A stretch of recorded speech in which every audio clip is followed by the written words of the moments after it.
love this place! Well, hello, I hope you guys are having a great day. Today I have to report on a scandal. That's right, an actual scandal. This is something that could have been cause for celebration, but instead may end up in the courts. It involves the estate of Dave Arneson, co-creator of D&D, as well as a small publisher called Studio Inkbat. Studio Inkbat and its head, CA or Colin Suleiman, released at Gencon this year a product called Dave Arneson's Blackmoor, Age of the Wolf. Now, normally this would be cause for celebration, especially on D&D's 50th anniversary. However, this product has caused a lot of hard feelings and may, in the end, indeed end up in the courts. I'll give you the history here as I understand it. Back in 2008 and 2009, Code Monkey Publishing's W. Robert Reed entered into an arrangement with Dave Arneson to publish Blackmoor, Age of the Wolf. This was to be a setting in Blackmoor's far future. According to Mr. Reed, he solely developed the name. The time jump, as well as specific events, were conceived by both he and Dave. Colin Suleiman was to be the lead writer as a contractor. Reed maintains that Dave Arneson and Colin Suleiman were never in contact themselves about this project, that Suleiman was simply working with Code Monkey Publishing, CMP. At some point, a dispute arose, which Mr. Reed says was about the timely delivery of Suleiman's work. Mr. Reed alleges that Suleiman downloaded his work off of the CMP server and then deleted it as a ploy to renegotiate his contract. It was during this time that Dave unfortunately passed away, and soon the project was all but forgotten. That is, until recently when, out of the blue, Studio Inkbat said that they would be releasing at Gencon 2024 Dave Arneson's Blackmoor, Age of the Wolf. No doubt many people were excited for it. However, this led to a strongly worded statement from the Dave Arneson Estate right before Gencon 2024, disavowing this project and calling it a counterfeit and a fraud. What is going on here? Fortunately, I was attending Gencon 2024, and I was actually able to catch up with Studio Inkbat's Colin Suleiman to get his side of the story. Now, the Arneson Estate maintains that while they were aware of this product and tried to work with Studio Inkbat, Suleiman failed to provide what they called reasonable requests, namely that they be provided proof of Dave's involvement in this project, a work in progress of the manuscript itself, and for Studio Inkbat to cease any public promotion of this project until they received those things. They maintained that they received only a tiny sample of the manuscript, and they could not use that to determine whether this project was up to Dave's standards or not. Now, I asked Colin about these requests, and this is what he had to say. Inkbat approached them. And if there are legal issues, those will work themselves out, I assume. But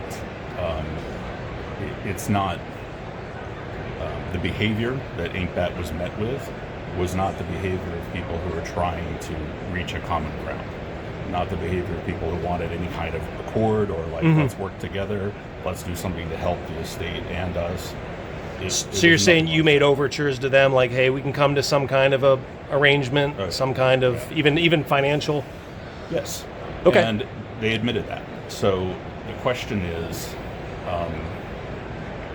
how do we find ourselves here? The estate also points out that despite Studio Inkbat stating that they were giving away this product for free, they were actually doing so at a private box at Lucas Oil Stadium during Gencon that cost $48 to attend. The estate says that this is nothing but a shadow sale. Now, when I asked Suleiman about this, he simply deferred back to what he perceived as the estate being unwilling to work with him. Any one of a number of things might have happened, but when you won't talk about it, when you don't engage in good faith, and when every time something gets brought up, including logistical, legal, and or financial realities, you get told that doesn't matter, which appears to be Mr. Graves' favorite phrase. Now, you may have heard his reference to Mr. Graves there. That is the Arneson Estate's chosen representative, Chris Graves. It's pretty clear, to paraphrase the Duke of Argyll in Rob Roy, that Graves and Suleiman are none too fond of each other. Apparently, there was a phone call where Graves alleges that Suleiman called the estate stupid, while Suleiman says that in their conversation, Graves made demands and threats and eventually hung up on him. Now, regardless of how Colin Suleiman feels about the Arneson Estate representative Chris Graves, he is the representative that Dave's kids chose. However, regardless of any legal concerns, Suleiman felt that he should be dealing with Dave's kids directly. At no point did 8-Bat have any dealing with the family. That should have been the first step. The Arneson Estate press release also makes it clear that this product infringes on the family's rights to Dave's name. Studio Inkbat has an entirely different take on that position. Those people are not the gatekeepers for that. Legally speaking, they don't have the authority to prevent the project from going forward. So you're saying the Arneson Estate doesn't have authority in this 100%, instance? Yeah. Okay. The estate does not have the right to control every public-facing mention of Dave Arneson's name. That is a statement of fact. There is a broad range of fair use, especially with public figures. What about Black? You said the Arneson name, fine. What about like Blackmore? Is that the same thing in your mind? It is. I'm not the lawyer here, but there does seem to be a distinction between those elements, even though the entire time that I was working, putting stuff together for Dave's work, right? Every time we put something out, it was Dave Arneson's Blackmore. Dave Arneson's Blackmore. Now, I am not a lawyer, of course, so I will leave intellectual property law to the lawyers. But I can give my opinion.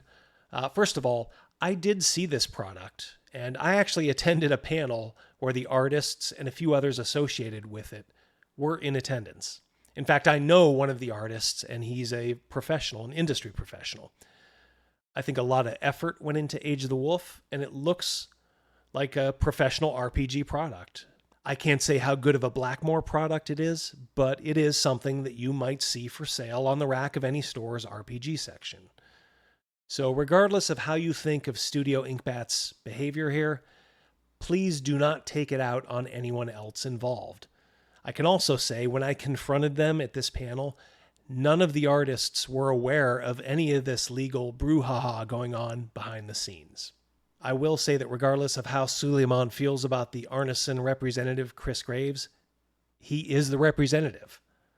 I think he should have done whatever was possible to make the book an authorized one, and failing that, my personal opinion is that he probably should not have released it, or released it as an official Blackmore setting using Dave's name prominently. Using the name without the estate's permission just seems like a legal slam dunk to me, but again, I'm not a lawyer, so I can't say. But the perception of some is that, this is just a cash grab to help kickstart a company by using the name of a beloved legend. It doesn't really read very well, despite the quality of the book itself. Now, if I could not have gotten the blessing of the estate but wanted to release something, I'd have probably said that maybe this product is compatible with the world's first RPG setting. Kind of the way people have to say that, D&D compatible products are compatible with the world's first RPG. Yes, you lose the appeal of the official name, but you also aren't involved in these legal entanglements. Regardless, and this is actually something I think both sides would agree on, this is really just a sad situation. As to who's at fault legally, we may find out if a suit is filed, or it may just be litigated in the court of gamer opinion. Now, I will put a link to the Arneson Estate press release in the description of this video, and you can decide for yourself. I also want to thank Colin Suleiman for agreeing to talk to me on camera about all this. So let me know what you guys think in the comments below. I'd love to hear from you. Now, that's all for now. I hope you guys have a great rest of your day, and we will talk again very, very soon. Goodbye.